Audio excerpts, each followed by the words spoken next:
Welcome back mga kamotor road. For today's video, isi-share ko sa inyo yung nakuha namin kagabi habang pauwi kami ng Pasig. Ayan, dito sa may e-service road sa may Taguig papuntang Arga South. May nadaanan kami na I think nag-self-accident si Kuya Kamotor Road, no? Base dun sa nakita namin or nakita ko, wala naman siyang kasama na nag-selfukan sila. Siya lang mag-isa, no? Nakahiga sa kalsada. Ito, panoorin natin yung video.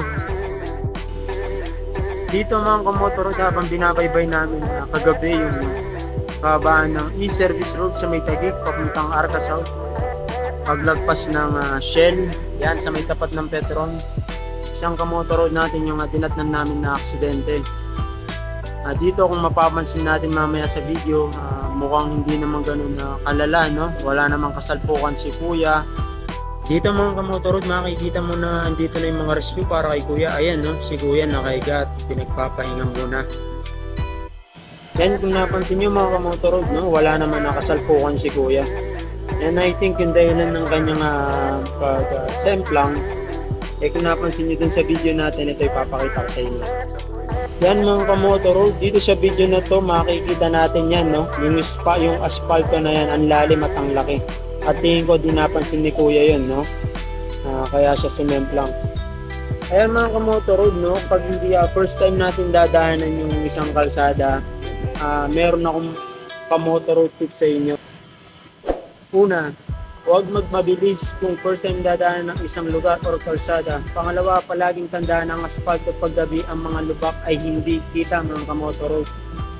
Ayan, napakahalaga ng dalawang tip na yun mga kamotor road, no? Lalo na sa ating mga nagmumotor. Kung first time natin dadaanan ng isang lugar or kalsada, make sure lang po na huwag tayong magmabilis dahil hindi natin nakabisado yung lugar na yon. Hindi mo alam kung pagdating mo sa kalagitnaan, maraming tao, o sa isang lugar naman, banda, napakaraming asong tumatawid. So mas mainam mga kamotor road, huwag tayong magmabilis. Chill lang, tamang takbo lang tayo mga kamotor road. Yun yung isang first tip ko para sa inyo kamotor road. And the second one naman, asfalto, yan mga kamotor road, isang napaka-critical niyan. Lalo na pag umuulan, ang dami yung nagiging lubak ng asfalto dahil mahinaw ang asfalto sa ulan. At napakabilis magkaroon ng mga lubak ng mga yan. Lalo na tuwing gabi kamotor road, hindi yan basta-basta makikita ng stock lights natin. So mas mainam, meron din tayong MDL or mini driving light para karagdagan na din, no? Lalo na yung fog light nun, yung kulay dilaw kamotor road, ang laking tulong nun sa kalsada.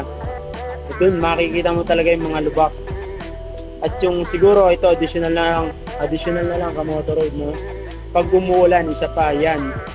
Huwag tayong magmamabilis dahil hindi natin alam yung asfalto yan.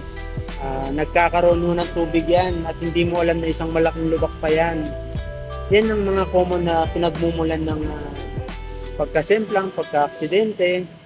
Ingat lang tayo mga kamotor roads, no? Lalo na ngayon, mag-holiday po ngayon. And always remember, #share the road.